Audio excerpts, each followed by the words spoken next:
many of them as we wanted. That would be me and Steve, maybe Becky.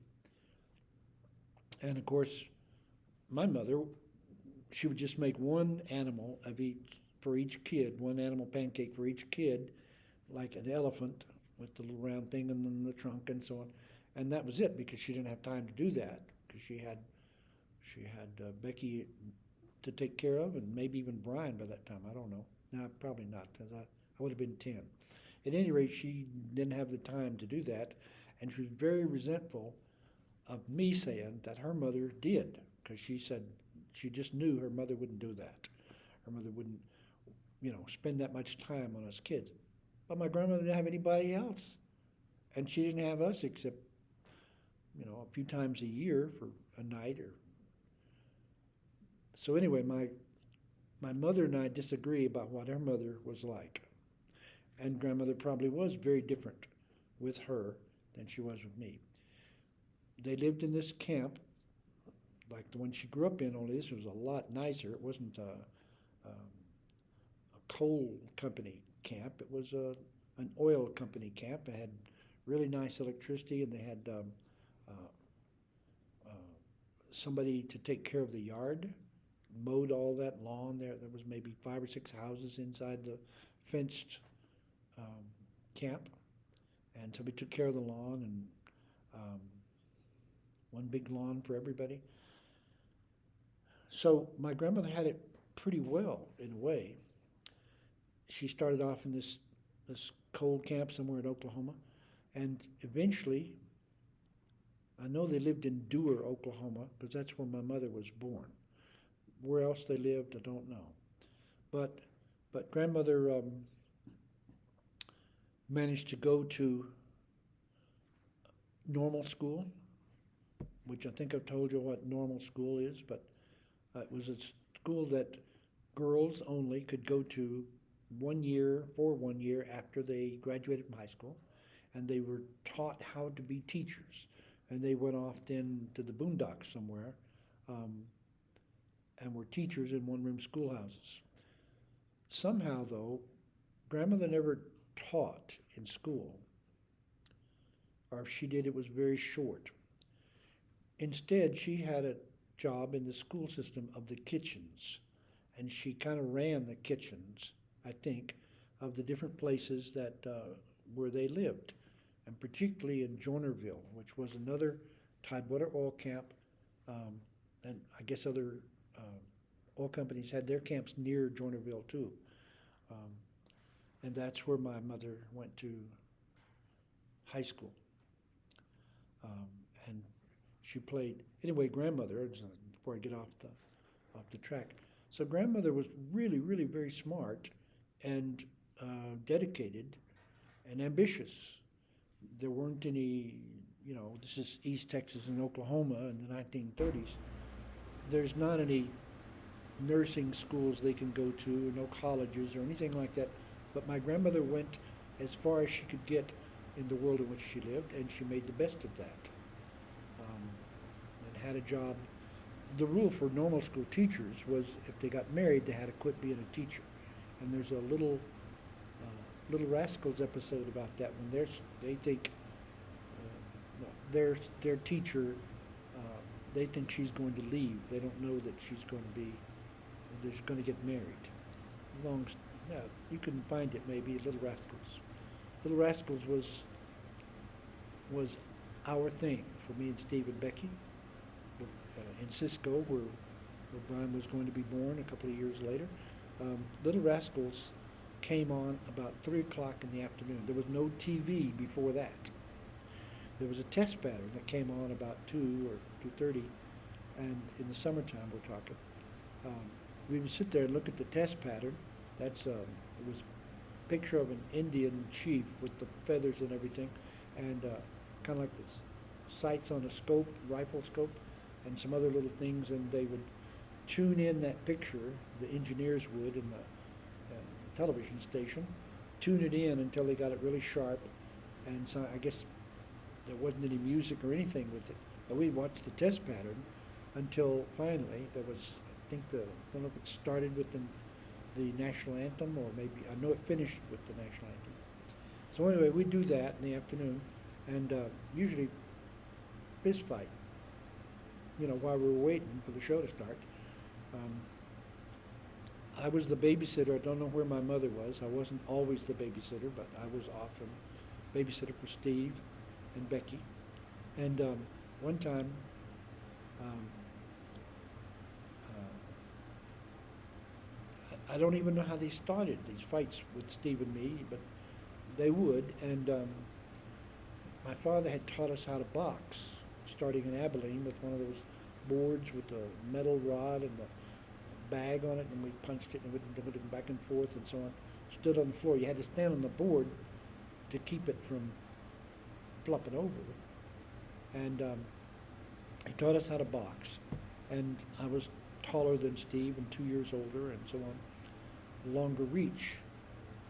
So I learned that if I made Steve's nose bleed, he'd stop attacking, he'd stop fighting. Now, I'm not saying he started the fights. I'm just talking about how I would try to end the fights. So it was waiting for Little Rascal's time, and maybe my mother was playing golf or bridge or something, I don't know. So I popped Steve, and his nose bled, and then when his nose would bleed, he'd run screaming into the bathroom and try to make it stop. Well, he got it stopped, and then he came back for more. And I was sitting in that rocking chair with Becky, and I was kind of protecting her and hoping that Steve wouldn't attack, with Becky sitting right there next to me. She was probably two, well, she was 1956, she was four. So, 3 or 4. Um, but, and I was watching the TV set that didn't have anything on. It was a mirror, see, it was like a mirror. So I saw Steve getting closer and closer and closer, and popped him like that with my left hand, and his nose started bleeding, even though I just barely touched it. But it was enough to start the blood flowing again. But this time, he started laughing and throwing the blood on me like this with his head, and getting some on Becky too, I'm sure, something like that, and having a big hilarious scene. Um, and that fighting between me and Steve went on for a few more years into Hobbs. And we were having a fight in the backyard one time. My mother would always say, "Get outside with that, get outside with that." And we were kind of doing, I think we thought we were doing what Dad wanted us to do, fight, defend ourselves, learn, train for fights that, for me, I only had 2 fights outside of fighting with Steve in my whole life. They were with 2 friends of mine in junior high at Highland. At any rate, and I remember Steve and I had fought for a while in the backyard. And I had my hands here on his shoulder, and he did the same. We were kind of shoving each other around and glaring at each other. And I told this story at Mother's funeral. And I was trying to hypnotize him, and think thoughts into his brain. And the thought that I kept saying real loud, try to make Steve quit fighting me, I was saying to him, "I can't hit him anymore, I can't hit him anymore, I can't hit him." That's what I wanted him to think about me, that he couldn't hit me anymore. And all of a sudden, I started saying it out loud and said, "I can't hit him anymore, I can't hit him anymore." And I sat down on the porch, and Stevie sat down beside me and put his arm over my shoulder and said, "It's okay, Mikey, it's okay, it's okay." Because that's the kind of heart he has. Um, and we never fought again after that. But this was a few years earlier in Cisco, where we lived on Highway 80. We lived. That was the second house we lived there. First one was next door to Valjean Louder on a little side street somewhere. That's another story. So,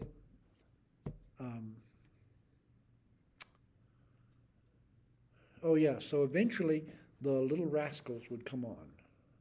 And there was a show that was like a box around the Little Rascals, which were really called the Our Gang Comedies. And The Little Rascals was the name of the show, and there wasn't anything to the show except the theme song, and then kind of the credits or titles or something, and then an episode from the Our Gang comedy. So the song that played when it started was The Little Red Monkey, and they have a different theme song for the actual Our Gang comedies. But when we would hear that, when it would start, uh, we'd run and sit in front of the television, just like The Simpsons, you know.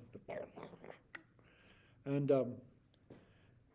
we'd watch Our Gang comedy, and then after that, there was some other show that came on.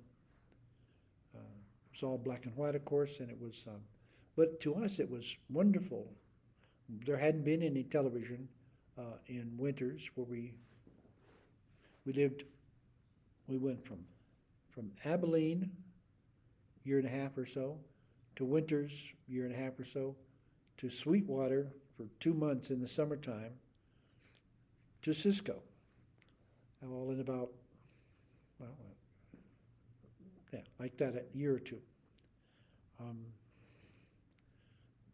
we were like, the Mayflower band was like part of the family, They would show up, we'd put all of our stuff in little tin suitcase and other kind of boxes and things like that and get it, and the men would take it out onto the van and load it all up, and then within a day or two we were living somewhere else.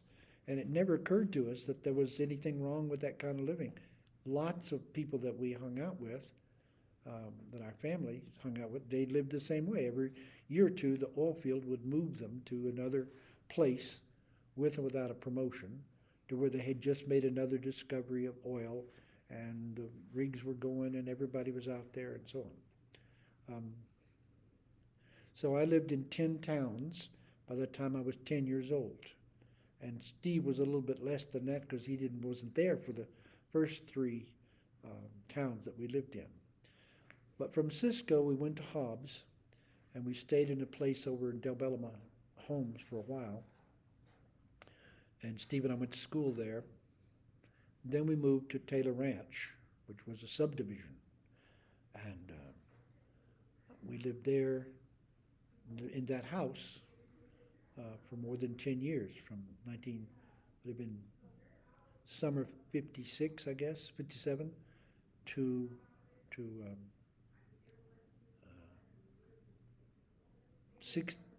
67, when I went off to France. And that year they moved to Odessa, to the house that all of y'all remember, on Locust Street. So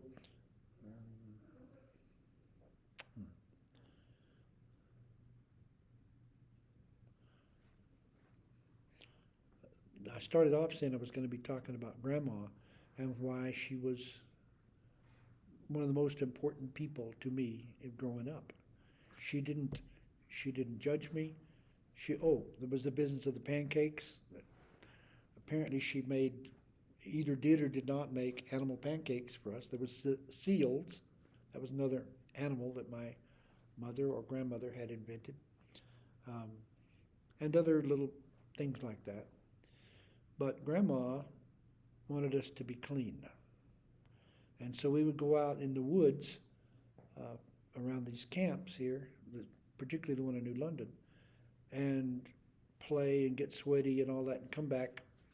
And then we had to take a bath. And I didn't want to take a bath. I didn't want to take a bath. And Grandma would get us one by one in the tubs and scrub us. And she was always, I would say, hey, you hurt my sore, you hurt my sore. And I'd pull away from it. I didn't have any sores. I just had an aversion to being touched, I guess. And Grandma won. She scrubbed me and made me clean and so on. I guess she did the other ones the same way. In those days, too, I was a little older.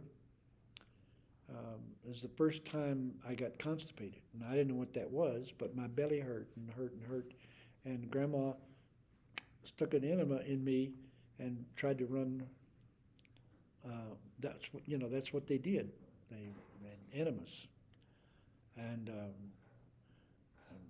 I'm glad our culture kind of evolved past that, but that was what it was. And I had to lay on my side, and I didn't like that, and I was crying and all that. I think maybe probably our childhood deserves something more than I can give like this one-way street here that I'm talking about. The time um, at the New London camp was really magical. And from the buffalo that lived there, but only at night, uh, right up to the last time I went there, um, which I think it was Granddad's funeral in '83. But I've started mixing memories already, so I'm not sure that's when it was. At any rate, that deserves for at least me and Brian. Maybe I can get Brian on the phone, and we can share some of those things, um, the memories, things he might remember also from there, or the stories that he's heard. But Grandma um, seemed to kind of know who I was and appreciate me, and she'd, like I'd say sometimes, um, Grandma, can I do such and such and so and so? And she'd say, You can do anything you're big enough to do. And I'd say, Well, that's not what Mama says. Um, she'd tell me, Walk like you're looking over a high board fence. And I had no idea what that was. But she'd say, stand up straight, walk like you're looking over a high board fence. I didn't know what a high board fence was.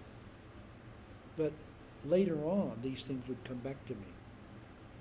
And I would remember that she was, validating me. That would be a common word, a current word.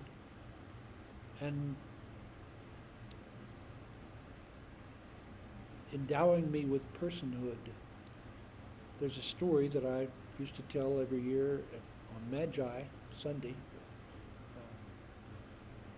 I've forgotten the official day of that now, but the 6th of January, Epiphany.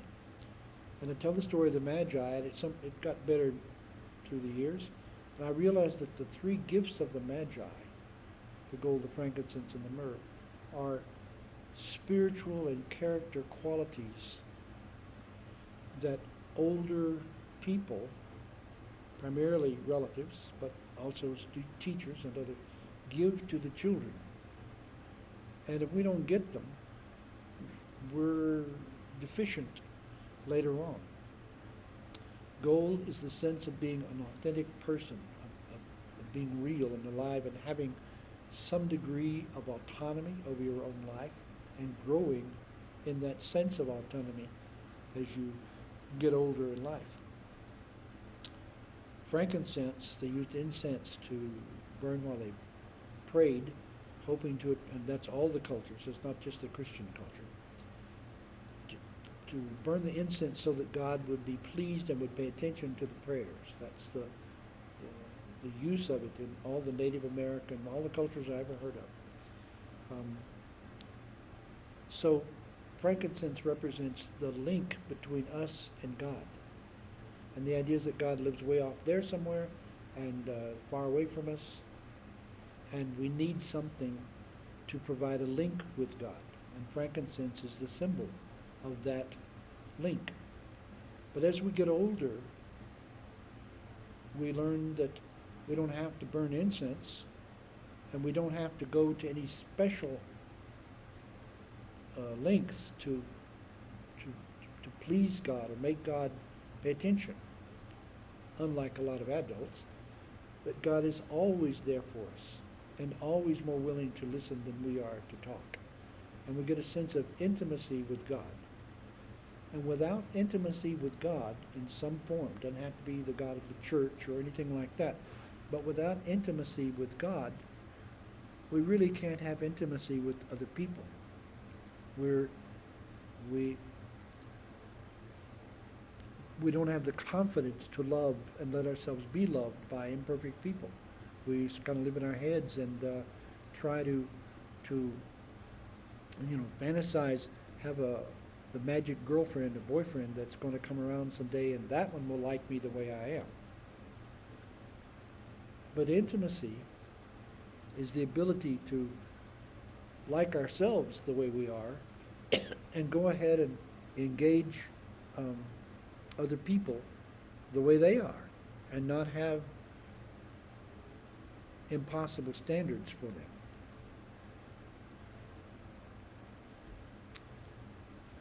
It's gold, autonomy, frankincense, intimacy with God and other people, and myrrh is healing love, not just partnership, but love that heals other people. Myrrh was what they embalmed people with. They didn't put it in the veins, they put it on the outside of the body. And it was also what they put, anytime they had skin rashes or burns or wounds or things like that, they put myrrh, diluted, of course. Myrrh, very, very expensive, but it would be what we call aloe vera. Not the same plant, but the same purpose. Um, and it's love that heals the broken heart and the broken body, the broken relationship, the broken world. It's those are the three gifts that real adults who really know us and love us must give us if we're going to be real people when we grow up. And we need some of it, particularly from our father and our mother, but we need a whole lot of it from the magi in our lives. And if you remember the story, the magi story, they're not part of Bethlehem. They come there from far, far, far away and give the gifts, and the next morning, because of the dream they've had, they all run away from Herod and get back to their own country. So a magi is somebody who comes and goes in your life. And Grandma Hamill, Sheba, is a magi to me. Whether she was that way so much with the others, I don't know. I kind of think she was a magi to Rayford, that he also knew a special side of her. He's never said anything about it, but I believe it's true. Anyway, she was a magi in more ways than I can think of. I've written some of this down in a story, a series of stories called Pinwheel, which you may get a chance to read sometime, or it may even come out as an audiobook, or little vignettes like this on start to say television, on YouTube, the interstate.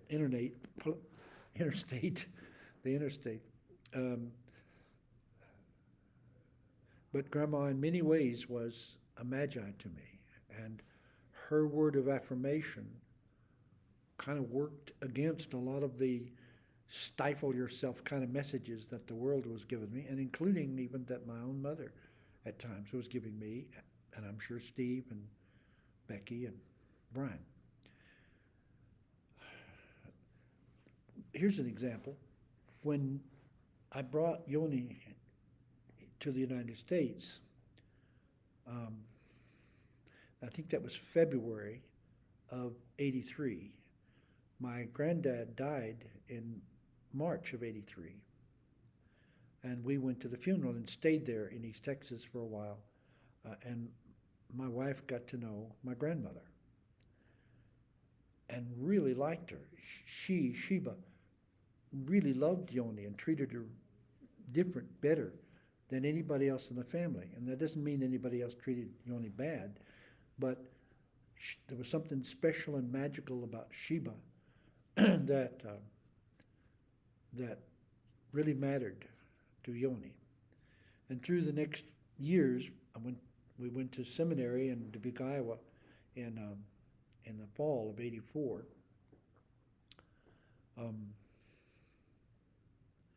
And there's something off in my math here right now. I'll have to think about that. But at any rate, we went to seminary, and my grandmother was living in Fort Worth with Aunt Sissy. And that was our Wells Fargo station. We would stop there, going to and from Dubuque, Iowa, and Sheba and Yoni got to spend a lot of time together, considering how far apart their lives were. And Yoni has great memories of Sheba to this day. So the thing is, if you're a wise man, if you're a magi, you're that to everybody, not just to special kids, special grandkids. You're that to everybody to a greater or lesser extent. And my belief is that we're all magi, and we don't have any choice about it. That the magi energy, that part of God's energy, just takes control of us and has us bless children, especially the underdogs, and especially the child that's not really getting a fair shake in life.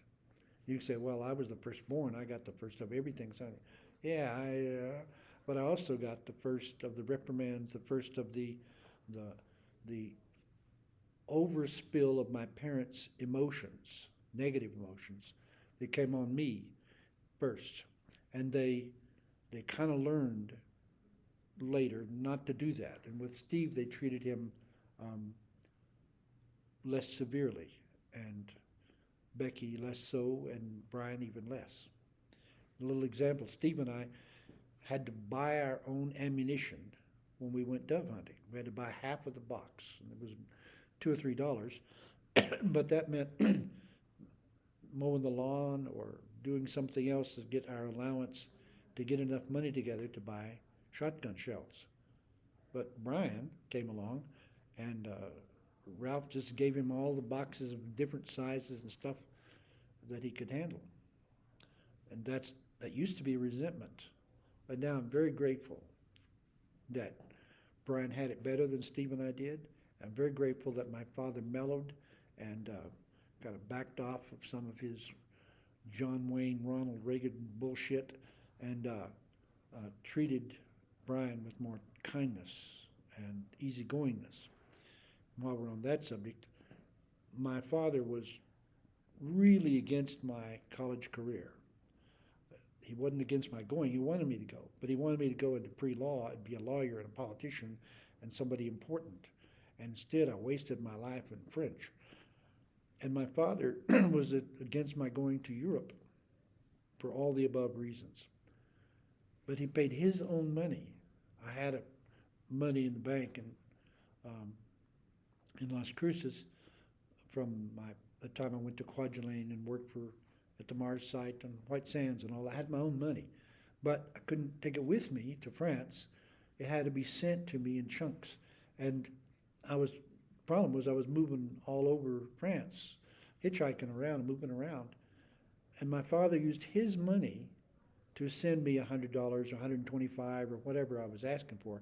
I didn't find out about this till after he died, and my mother told me the stories. But at any rate, he would send his money, and then later on, after I got established and got a French bank account or all that, then I got my money from Cruces. But even though my father didn't want me to go, he made it possible for me to go, and more than that. And even though he had been, well, long story.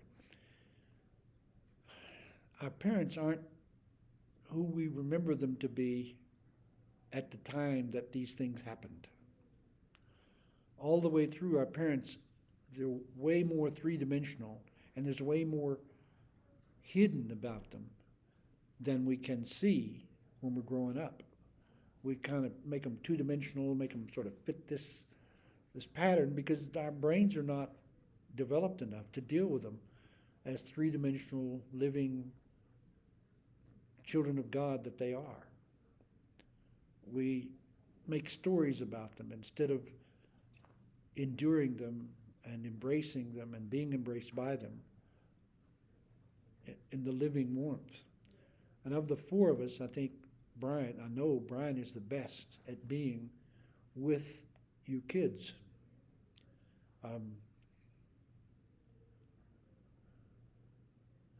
But even he, you don't see him the way he really was. Uh,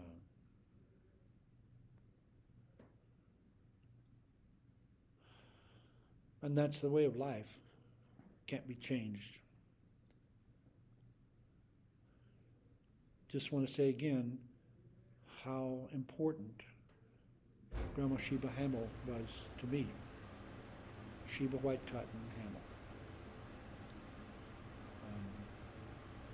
Maybe I always think about after these things are over and I'm on my way home or tonight, oh man, I should have told that story. That would.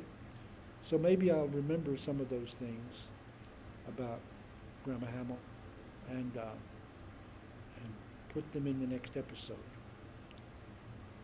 For now, I want to say her river came from England, and a lot of important and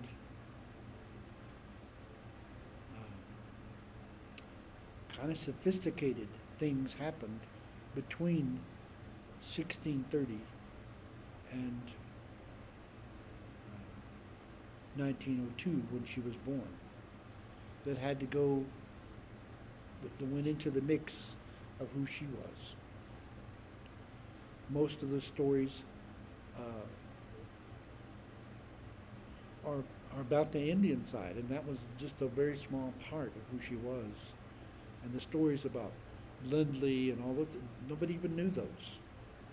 But because somebody put them on the net and I was able to read them, they've gone back into the flow of the river now. And maybe I'll go find those notes, which I dug out of some boxes in the garage after Luke died. And they're open now in his room, what used to be his room. So maybe I can find those notes and kind of speak to you from them. Right now I'm getting hoarse. I have to get up tomorrow and sing, which I think is very delightful that I get to sing finally for a living. And one half of my audience, call it participants, is people who are mostly in wheelchairs. I guess they're all in wheelchairs or walkers. And they're sick. And every month or two, one of them dies. So they're real happy, to have something entertaining going on, whether it's me singing the Fox or me singing Ave Maria or whatever. And if they know the song, they sing along. We do a whole lot of that, and it reminds me of all the singing that we did as a family when I was young and learning those songs. The other half of the participation here in the Monsanto del Sol nursing home is people who live in not assisted living but independent living, and they're all 75 and older, and about 20, 25 of them usually come to church on Sunday afternoon. And today I played Morning Cry for them, with them, thought about Mother, and then I sang her prayer that she sang a lot. I think I have the melody to it from her, not the way the sheet music says. I like hers better. Bless you, hang in there again. See you soon. Bye now.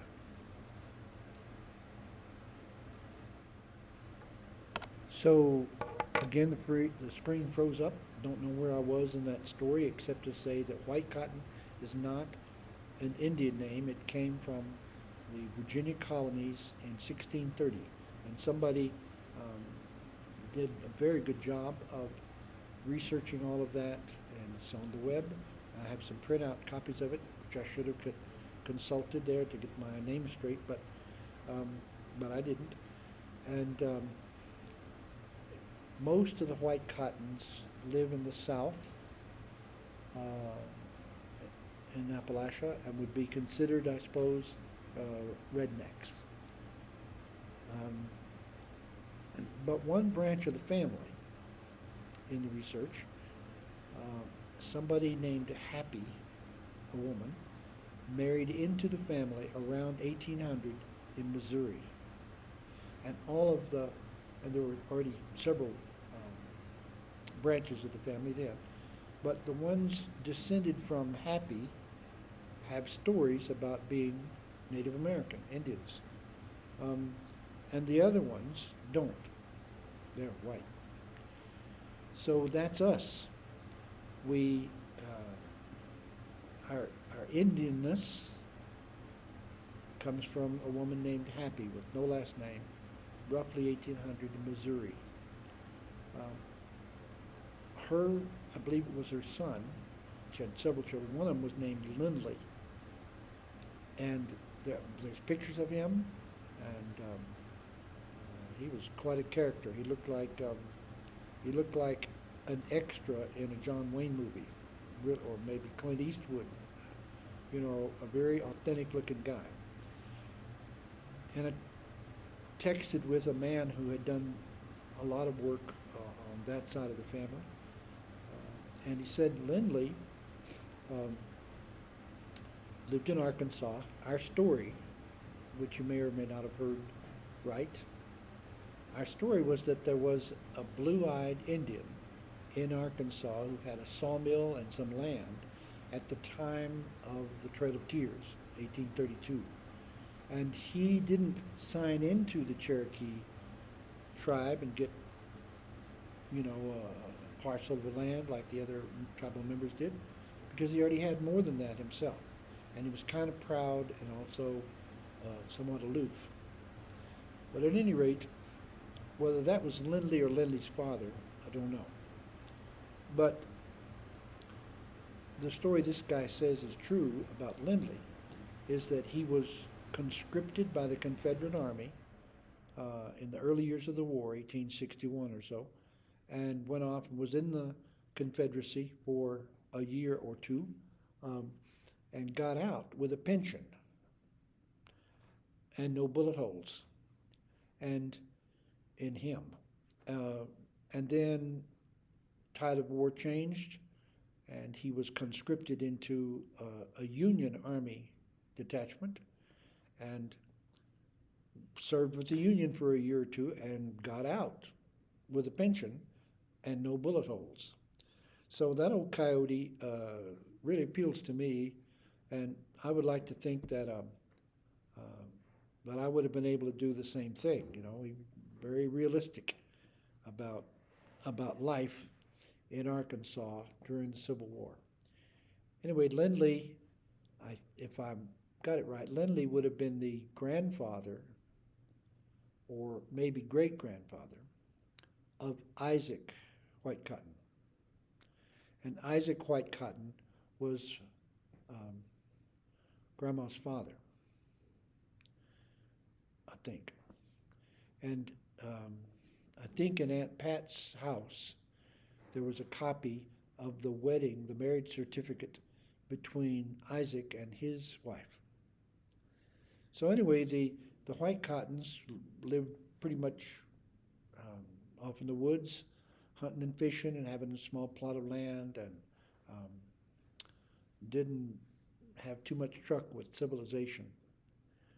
And my grandmother um, used to go visit them and have lots of play with her cousins and all that, and run barefoot in the woods, I guess. One of grandfather's stories about Grandma was that he had to rope her to put shoes on her. And she'd never worn shoes in her life. And when she ran through the hills of Arkansas, where there's a lot of flint rocks, her feet would strike sparks every time they hit flint rocks. That was one of his stories. He loved to tell it. And Grandma would not contradict him, but privately she said, "When any such thing." Grandma was the third daughter. Um, um, Aunt Susie, we called her Aunt Susie. She was Mother's Aunt Susie. Was quite a character. I'll tell a little bit about her. And then there was another woman named Fern, who apparently just kind of disappeared, and nobody seems to know. Nobody who was alive when I started asking these stories knew what happened to Aunt Fern. My Aunt Pat remembers seeing her or hearing stories about her when she, Pat, was about 2, which would have been 1934. And after that, there's no mention of Fern. um, which is a strange story in itself, I think. But at any rate, uh, Grandma would say when they were still in Oklahoma, and great granddad was working in the coal mines. They lived in coal camp like all the people, all the coal miners did. They lived in little shacks, um, and they were the two sisters. I don't know where Fern was. The two sisters were supposed to take turns um, lighting the fire in the morning. But Aunt Susie was always kind of whiny and manipulative, and she always got Grandma's mother to let her off the hook and have the little kid sister, Sheba, um, start the fire. So Sheba would resist and fight and argue and stuff like that, but when it came time that she knew she was going to have to get up and make the fire, she would take her feet, both of them, pull them up under her chin, and kick the covers off as strong as she could. And Aunt Susie would go, ah, I'm cold, I'm cold, I'm cold. And then Sheba would get up and make the fire in a pot-bellied stove in this little shack where they lived. And great grandpa, uh, didn't like coal mining, and get some money together or whatever would happen. A lot of people lived like that, I think, at the time, and go back into the woods somewhere and had a little farm or something. And so uh, I don't know if that happened or I'm just filling in the gap. One story about Grandma is that in this coal camp shack, um, Grandma went next door to play with or visit with a girl about her age. Grandma was about 10 or 12, and but without getting her mother's permission. And when she came back an hour or so later, great grandma took a broom and beat her up a lot outside on the porch, grabbed her by the hand and hit her. And the great grandmother was really very, very beloved. She gave away all kind of food, did stuff for other people, take food off the table for her family and give it to people who were needy, and people would come by there. Poor people would come by um, their house to get donations for things, and she was well known. And when she died, her funeral, there was hundreds of people that came to her funeral and stood around and wept because she had been so good to other people. But Grandma didn't think very much of her because she was very, very strict with her and Aunt Susie. Now, I kind of, this is about Aunt Susie.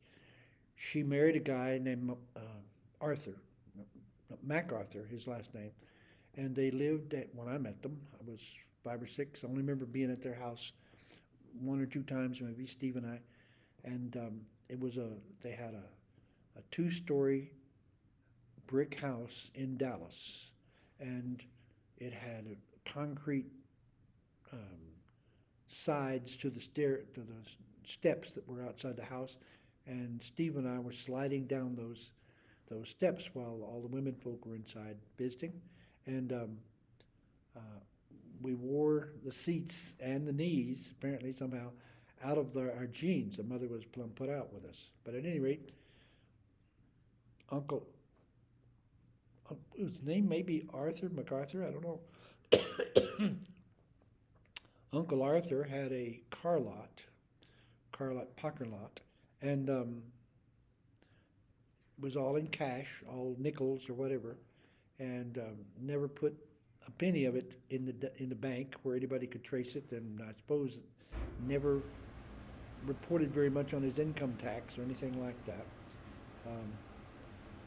And they had no kids, so Aunt Susie ran the boarding house and for cash only, and Uncle Arthur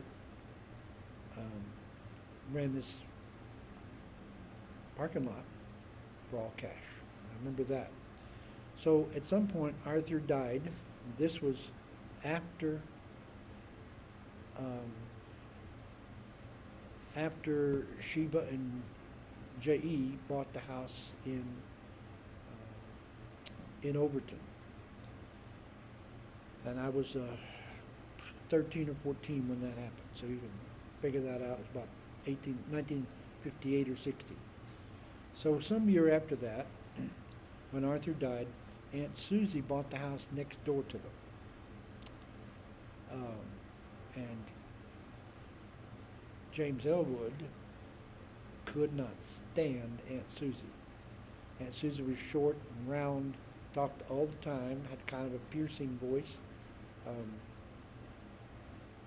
and she was all the time telling them how they should live their lives, Sheba and J.E. So when J.E. would see Sheba headed out her kitchen, headed towards his house, he would duck out somehow and get away from her so he didn't have to deal with her. That was the story. Somewhere in there, Aunt Susie drove a tan car, and it reminds me of a tan Ford, the kind that nearly killed me when I was 5 years old. Maybe it was a Ford, maybe it wasn't. At any rate, she was involved in a fender bender in the street out there, and the officer who was giving her a ticket said, "Well, I think I'm getting confused on the name. Sorry about that, folks." But he said, Mrs. Arthur. Does that sound right? Ah, I got it now. It was Uncle Chester. His name was Chester Arthur. So he said, "Mrs. Arthur,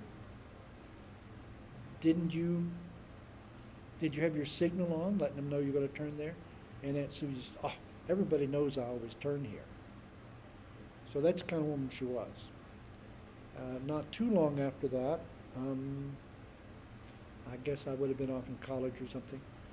Uh, she had an accident or something and broke her leg or her hip, don't know, and was put in a nursing home. And as she was recovering from that in the nursing home, she discovered that there was all these people trapped in that nursing home that she could boss around. And she did that. She was in a wheelchair and she would go around bed to bed, room to room, and bark at people and get them up to go to the activity or um, get on the bus to go somewhere or whatever. Aunt Susie was all the time herding everybody together. And she had a great time. And she refused to do physical therapy that would have made her leg well enough that she could get out of that wheelchair. And she stayed there in that nursing home until she died, which I don't know when that was. But so I'm sure my grandfather was very happy that his sister-in-law broke her leg and ended up in the nursing home. End of that part of the story. I want to kind of make a little parenthetical statement that really matters.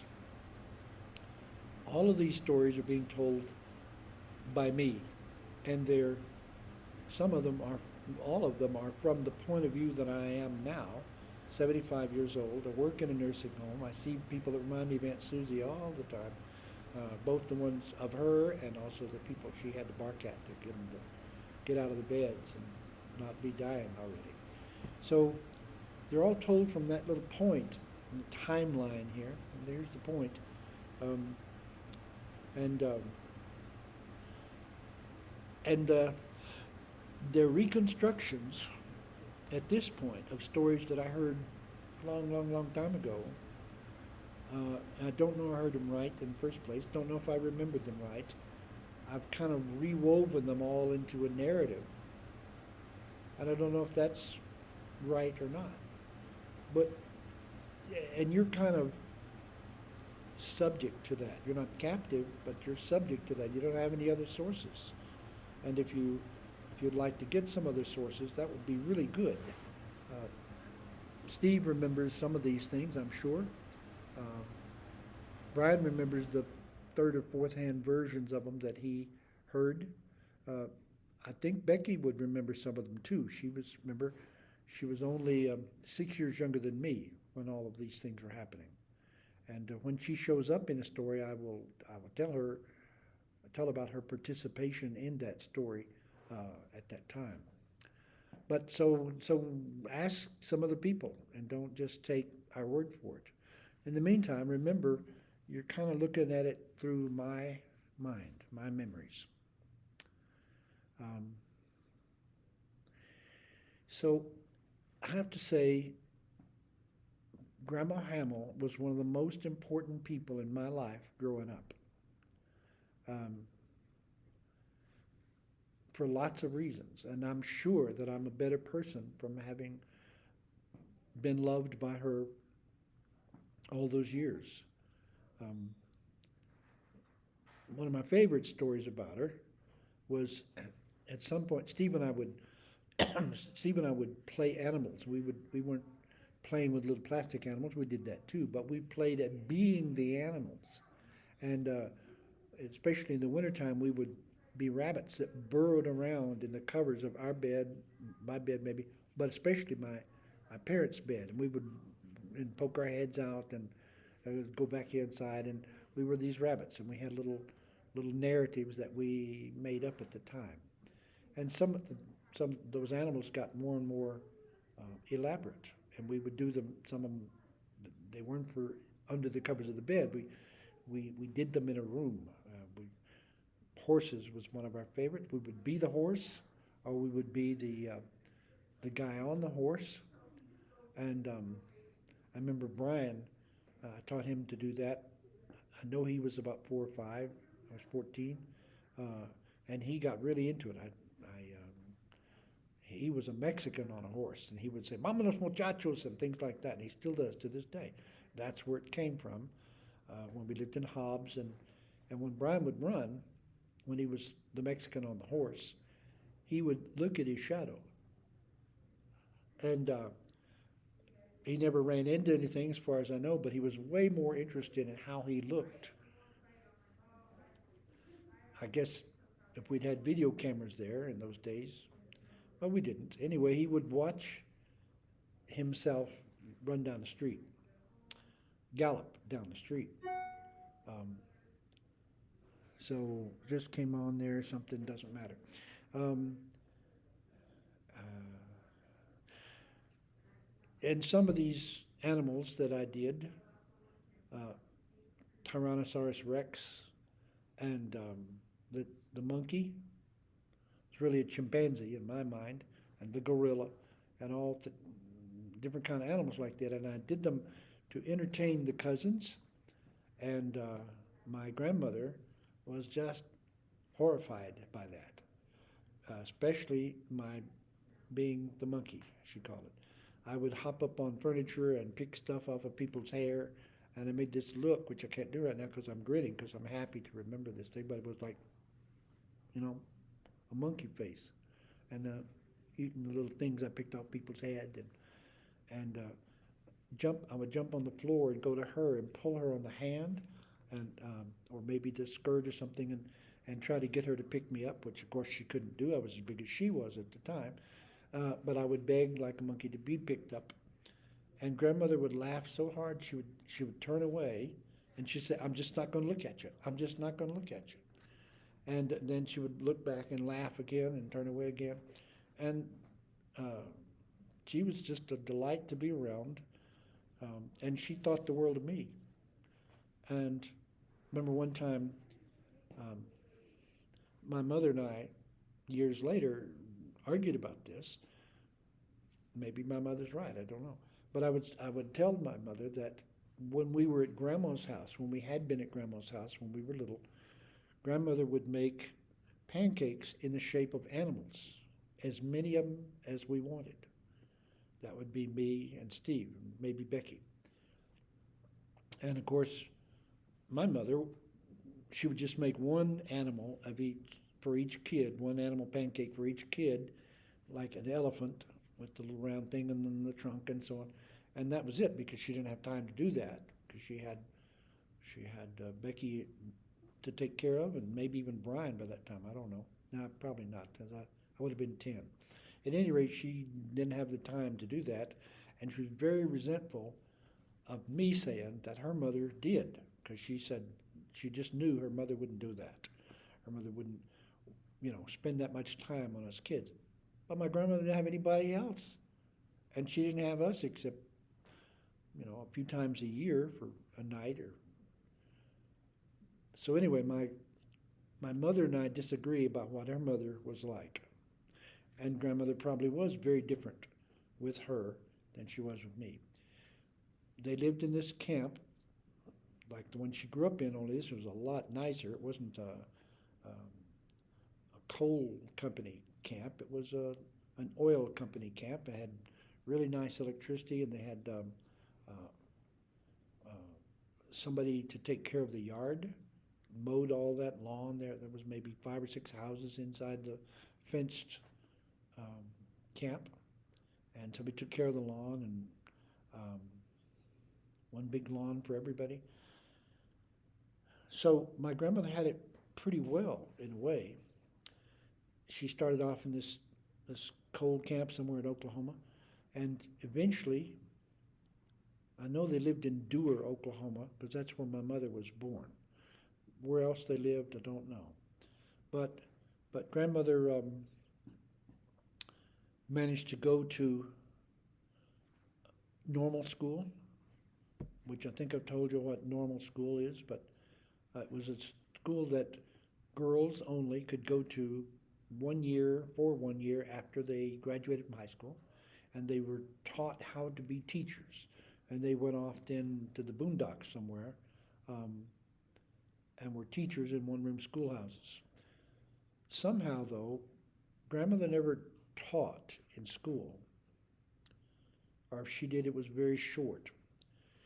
Instead, she had a job in the school system of the kitchens, and she kind of ran the kitchens, I think, of the different places that where they lived, and particularly in Joinerville, which was another Tidewater oil camp, um, and I guess other oil companies had their camps near Joinerville too, um, and that's where my mother went to high school, um, and she played anyway. Grandmother, before I get off the track.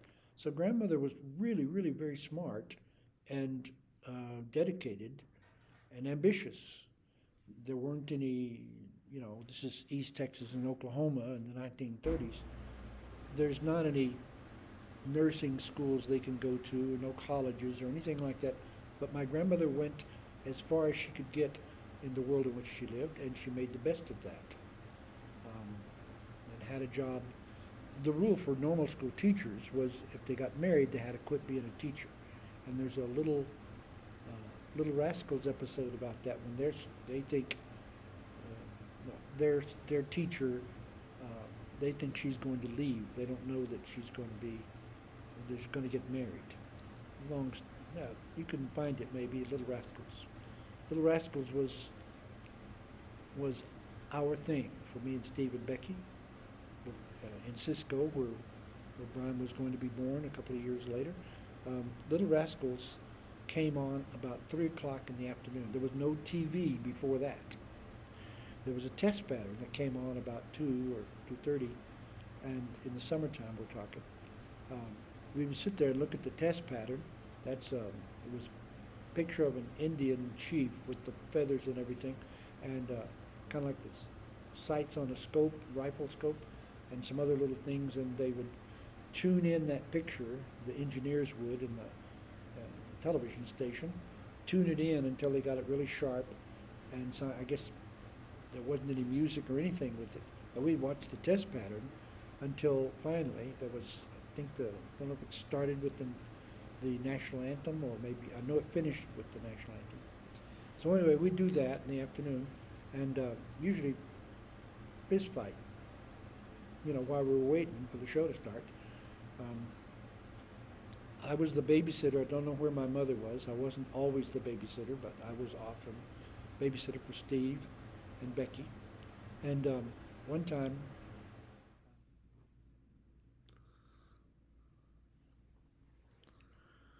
if I didn't care, would it be the same?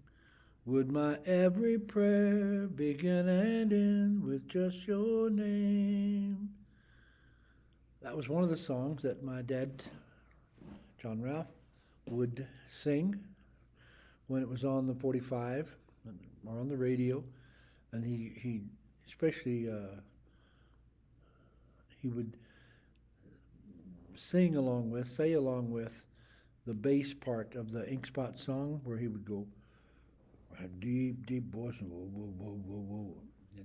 And my mother would laugh and we would laugh. John Ralph was a lot of fun. He was a lot of fun. Just any excuse or any opportunity, we would go fishing or swimming out in the boondocks and the lakes. One time when we lived in Hobbs, I must have been about 14. It was a Friday, and he called ahead and to my mother, and we all jumped in the car and went. I take that back. It might have been a Saturday morning. We went off towards Cloudcroft, up near Hope, New Mexico. There's a roadside park against a bluff, kind of a little cliff, 30, 40 feet high, and it was getting cold. It was probably November, and kind of misty, rainy, but it was far enough into the mountains for him to feel like he was, away from the city. And wasn't anything really to do there except run around, and Steve and I climbing on the rocks, and Mother taking care of Becky. She must have been 6 or 8. And he had forgotten to take an axe. And so he busted up firewood by stomping on these logs with his feet, and developed what was called tailor's knee for a while. It would ache him, the knee would, in the cold weather especially. But he made a fire, and we had the fire out there, kind of huddled up around it on this picnic table, and just to be out in the woods, and 5 or 6 trees there, I guess, so that counted as woods. It's in the rolling hills where it's after Hope, I think, before you get up to Tenney. And so skipping way ahead, one time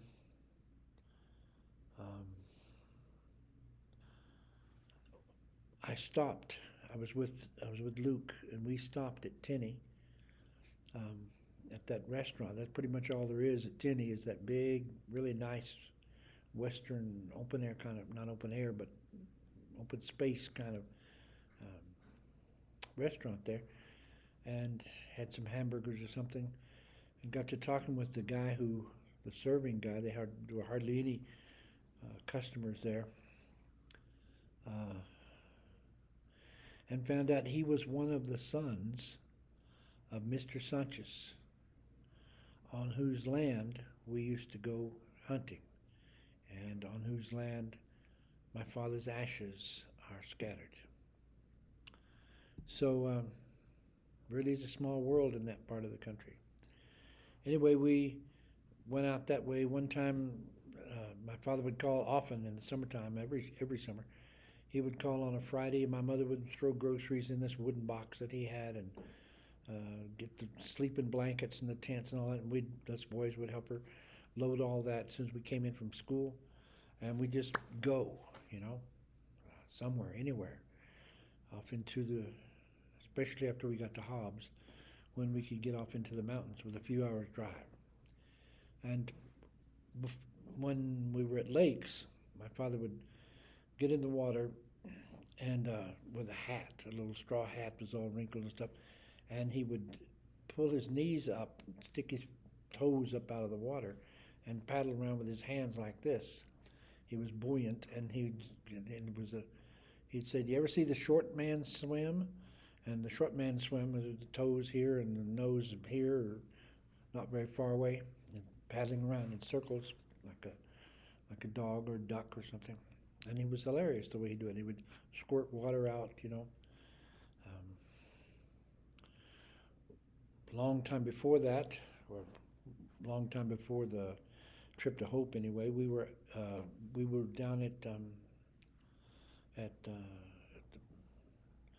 the Gulf of Mexico in different places, and my father would the wave would come towards, and he would jump and go under the wave and come up on the other side with that little hat on, and where that hat lived from one trip to the other, I don't know, but my father loved to just play in the water like that, and play in the woods, and um, and he loved singing along with the records. He liked every now and then he would sing songs by himself to my mother, but I don't remember those songs. They're too far back there, I guess. But he um, just found ways to invent fun. One time we were living in Winters. I was in the third grade, and they had a great big kitchen in this old Barney type house that we rented, and the kitchen had dark blue linoleum on it.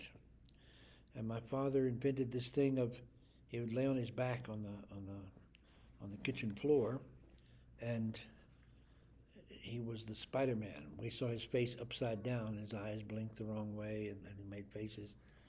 And Steve and I would, that seemed like that kitchen had like 3 or 4 doors to it.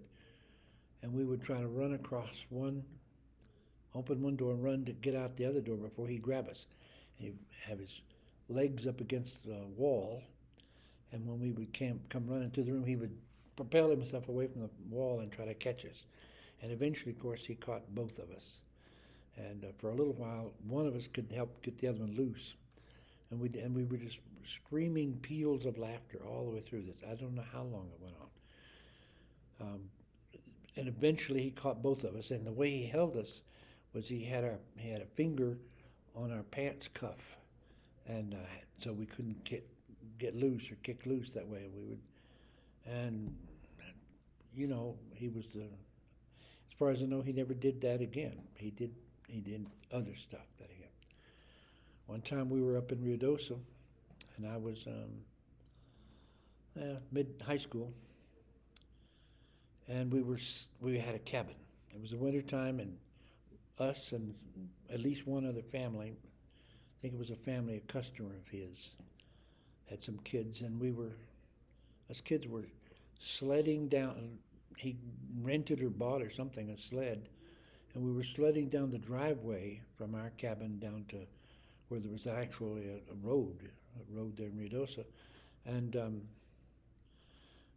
we had to turn the sled at the bottom of the hill before you went across the parking lot, because if you didn't get it reoriented, there was no way to control it on the parking lot because it was all ice. So we'd do that, and we kept getting further and further back up the hill before our runs were made. And you'd go zipping across that parking lot and the road, and then hit a place of a hill beside the road where the snow plows had pushed the snow, and it made like a natural launch. It was probably 2 or 3 feet high, and it would launch into the air, and then you'd land in this big snow field, a big drift that was beside this cabin. The cabin was not, it was a utility shed or something like that. Nobody was in it. Well, Dad knew all about sleds, and he knew all about anything that he cared to know anything about. So we tried to tell him, you gotta scooch to the left so that you'll go and land in that snowfield.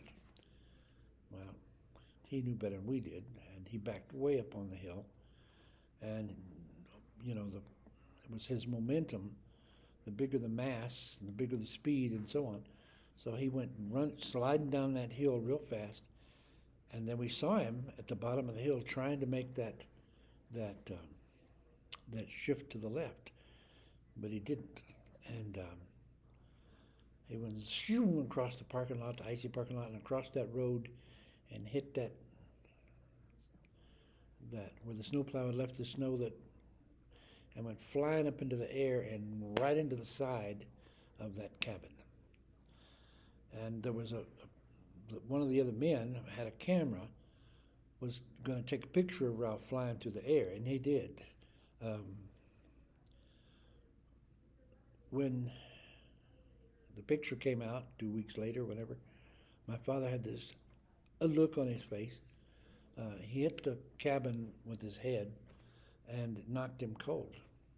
And, you know, by the laws of physics, it should have broke his neck, but it didn't because he loved fun. Anyway,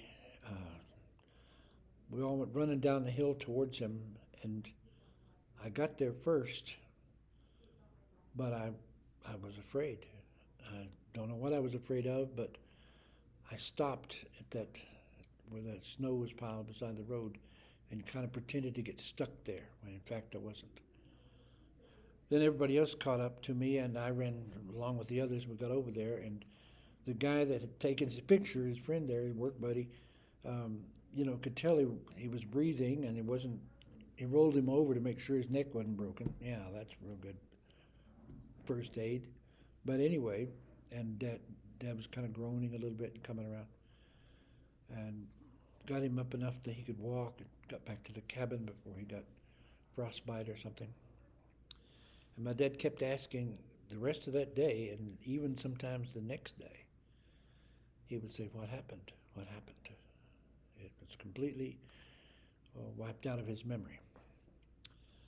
And you'd think that would stop him from doing something risky the next time, but it didn't. He kept on that way because fun was more important to him than the chance of going to the hospital or something. Maybe he thought he was indestructible. I don't know. But he was a great lot of fun to be around. And he was always taking us places where we would have fun together. Um, he and I, like I said before, he and I began to quarrel about things at least by the time I was 5.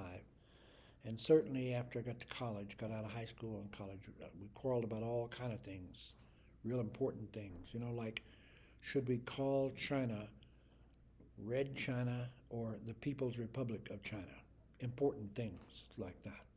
And of course, he was for the John Bircher version of it, and I was for I guess it was Johnson era by that time, the liberals, to show respect to the Chinese and so on.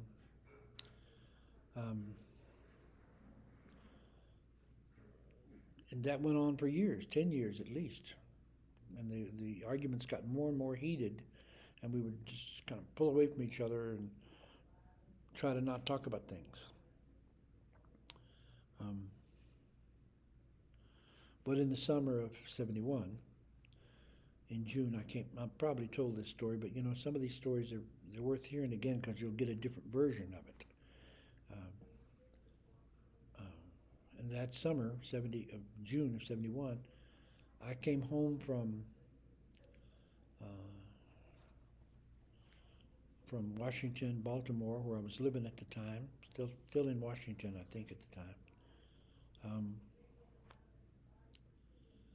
And somehow we just kind of had this truce.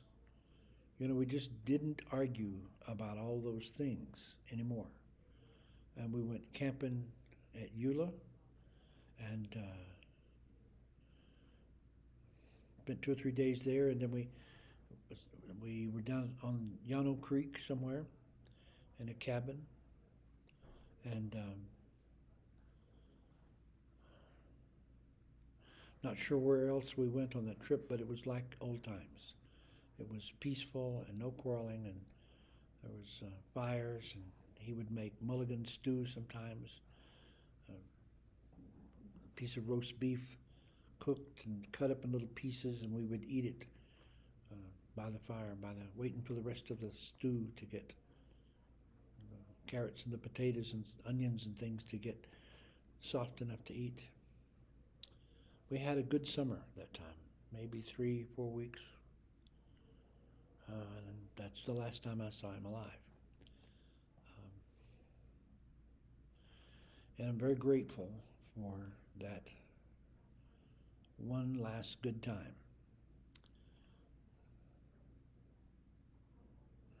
trying to think of some other examples of how much fun he was and things he did earlier on in life. That famous 4th of July party where I threw up for the first time, me and Stevie both. Uh, my dad overruled my mother and let us eat what we wanted. Said, it's 4th of July, it's a party, so leave him alone. And so she did. And when we threw up, I didn't know what throwing up was. I just all of a sudden all the stuff coming out of my mouth. Purple hose water with yellow spots in it, corn on the cob, and new grape soda. That's all that was in there. And my mother would say later there wasn't a tooth mark on any of those corn on the cob pieces.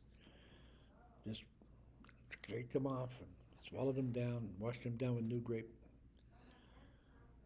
Well, on that day also, I don't know who started it, but somebody egged Ralph on, and it didn't take much to egg him on to things like this. He jumped my grandmother's clothesline, like high jump, like in high school. And it wasn't 6 feet. I think he could jump more than 6 feet, but I don't remember that exactly. But I know he was really good. And he jumped over the clothesline, and everybody cheered. All the aunts and uncles were around, and big cousins and so on. But when he came down in the grass, there was a piece of blue glass in there that cut his hand. And but that kind of stuff, just part of the price he paid for having a good time and for showing us a good time and showing us that life is meant to be lived in fun. And if you get hurt, you get hurt. So that's the way it was. Told you already, I think, that he bought that first guitar for me in Lovington at the flea market. Not Lovington, Weatherford outside of Fort Worth. And he always encouraged me and never pushed me. Sometimes he would ask about a certain song. Would I learn a certain song? Or could I play a certain song?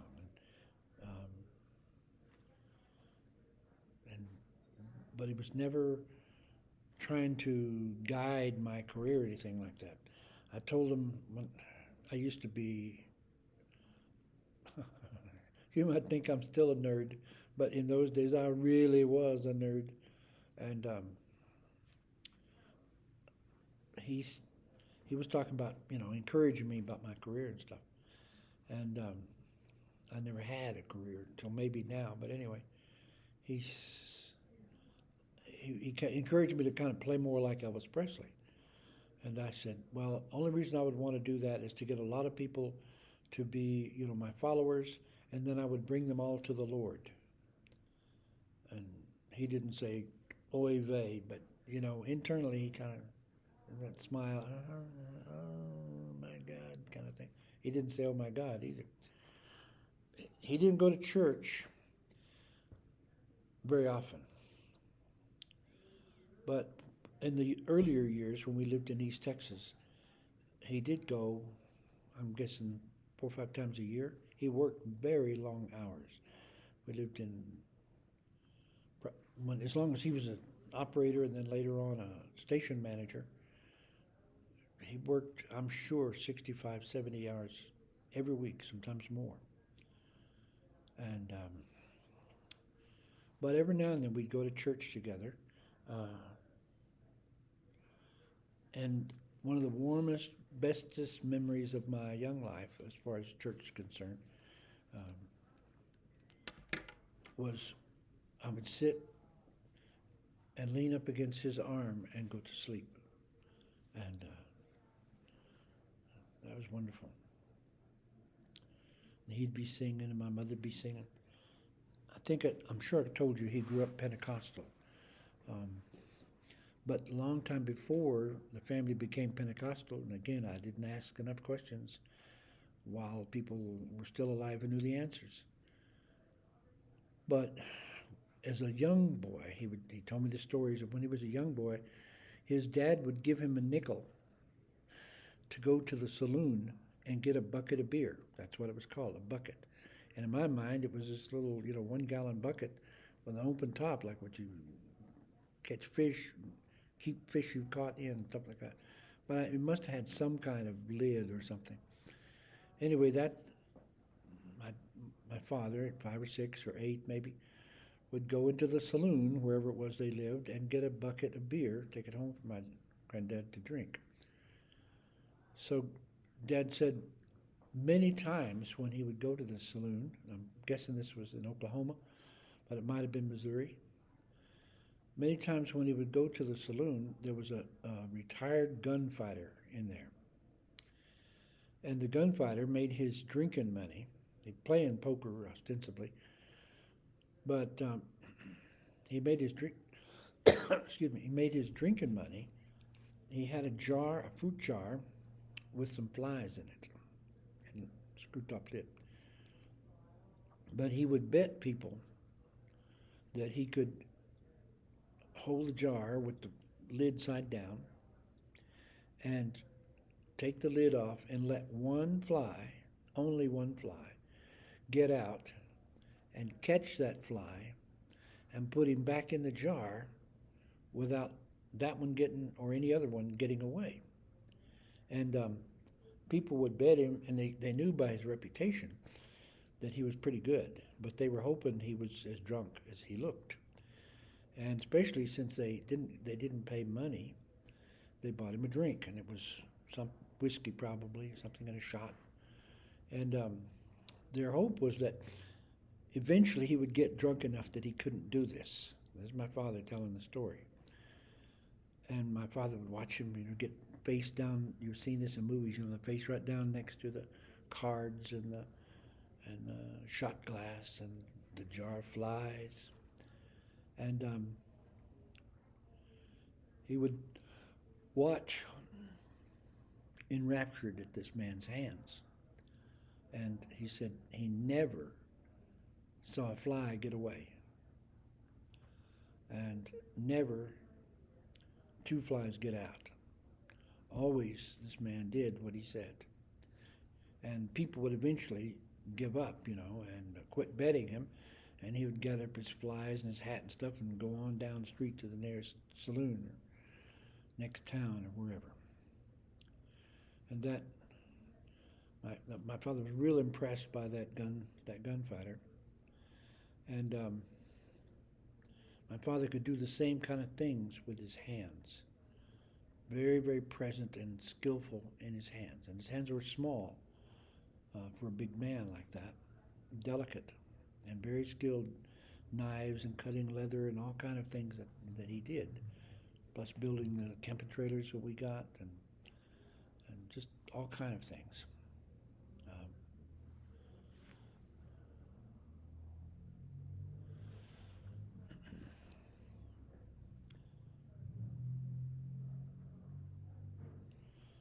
So we went to these little towns and these little churches in these little towns until we got to Hobbs. And I was like 10 or 11, I guess, when I got there. And the other little churches had been full of little kids and Sunday school stuff and running and squealing and doing things.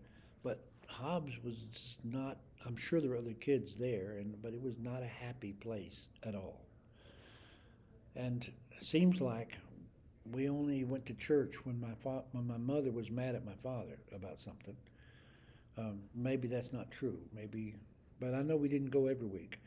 But in Hobbs, for some reason, we got to go in pretty often. And I was miserable in church. The only good memory that I have of that church is the sound of the gravel under my Sunday school shoes when we were getting the hell out of there. And I could take off the little chicken tie, the little clip-on things, and be home. So when I was about 13, my mother says, she, I don't remember anything that that preacher, said. But I remember him being, blah, blah, blah, blah, blah. This is Cumberland Presbyterian. But he must have, he hit a nerve eventually with my mother, who didn't like that he talked about predestination so much. And I suppose, now that I know what all that's about, suppose he was talking about the people who are going to go to hell because they were sinners. Anyway, she went down and talked to him by herself and came back mad and said that we weren't going to go to that church anymore. Hallelujah. We didn't go to any other church either. I was 13. We never went to church again until Risen Lord when I was 27 or so. So I went to church a few times with friends, or it was, even one of my high school teachers that took me to church. And I ran around with the Pentecostal guy, and we were on the track team together. And his father was a Assembly of God minister, and we went there once. I didn't go there anymore. So, but despite a very, you can say, not very pleasant relationship with the churches overall, I had a feeling of the warmth and the love of God. And one time, I tried to learn to play the piano at different times, especially after we got to Hobbs. And I could plink a little bit. Mother taught me. And I wrote this little song that went, when the night falls on the land, upon the hills and sand, I think about my Maker and of his love, of how he made the something and something, of how he made the dove. So that little sweetness, came from somewhere through the churches, despite the nature of white Protestant churches in Texas in the 1950s. And the good feeling, the only good feeling that I remember before the gravel in the parking lot was when I would be sitting beside my mother and she was singing alto harmony out of the hymn books, and I learned to sing what she sang. I was way too young to read music or anything like that, but I really liked that. And Steve would be asleep on her lap, and Becky too. And the other one, like I said before, was when I would be between my mother and my father, or maybe I was out on the end, I don't know, but I would be up against his shoulder asleep, and or half asleep. Maybe that was 1 foot in heaven, I don't know. But he had this thing about his hands, and my son Luke was also very, very present in his hands and had these really incredible skills that he could do.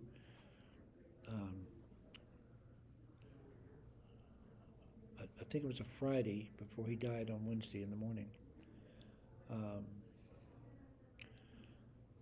We were filling sandbags, and I had kind of planned ahead, maybe this is something that Luke would do with me, because the last few months he just didn't want to do anything, especially with anybody.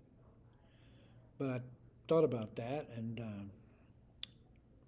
Yoni and I went and got the sand and bags, and then Luke and I were sitting there filling up 10, 20, probably not 20, 10 or 15 pounds of sand in these white nylon bags. And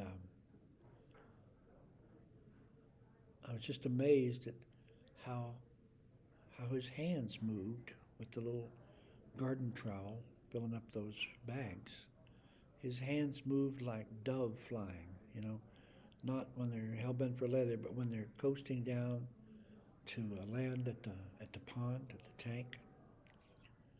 Like, that's the way his hands moved into the bag of sand and then into the little bag and so on. And he had a cigarette and handling all that. And that's so much like Ralph's hands, the way his hands would move, and they would have that cigarette in them nearly always, and maybe a beer can in the other one, and just such a naturalness of it. It looked like a dancer or a Tai Chi person or something like that. And I remember thinking that day um, that would be a good last scene for the movie about me and Luke, and that the movie would kind of fade out or pull back or something and show the mountains and the streams, maybe cut away to the mountains and streams where, or that lake near Seattle that we used to go in, and Luke was there, and it was a fiberglass kind of a very flimsy little canoe, and he was all over that lake in that canoe, and so strong and present, and heck, like he'd been paddling canoes all his life. So I thought that scene of us making the sandbags was a good final scene for Luke's time with me, and so it was. I'm sure I saw him after that, but um, I don't remember doing anything with him after that. So there wasn't anything like that for Ralph. We had that truce that summer of '71, and I went back to college and got divorced from Jacqueline and went through all the crazy early hippie kind of things that I went through. And then one day, Mother called and told me that Ralph had had a heart attack. She said, "I have very sad news to tell you. That your father's had a heart attack." And I said, I knew, but I wouldn't face it. I said, "Well, how is he, Mother?" And she said, "He died, honey, he died."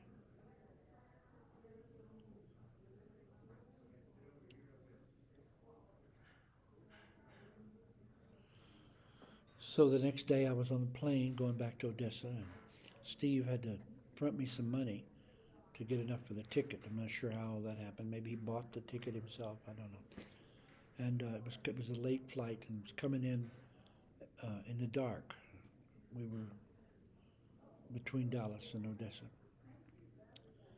and I had the feeling, like a hallucination almost, a vision of my father down there in the dark. There were oil flares, all across that part of the country, and the vision was that Dad was down there with an oil flare, a great torch in his hand, calling out to me, calling my name.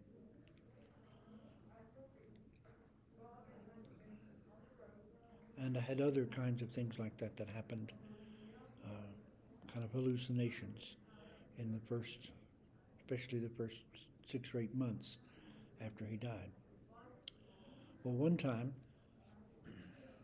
Steve and Ralph and I were deer hunting, and I'm almost remembering the name of the canyon that we were, Mills Canyon, that we were in, and it had a big sandstone bluff.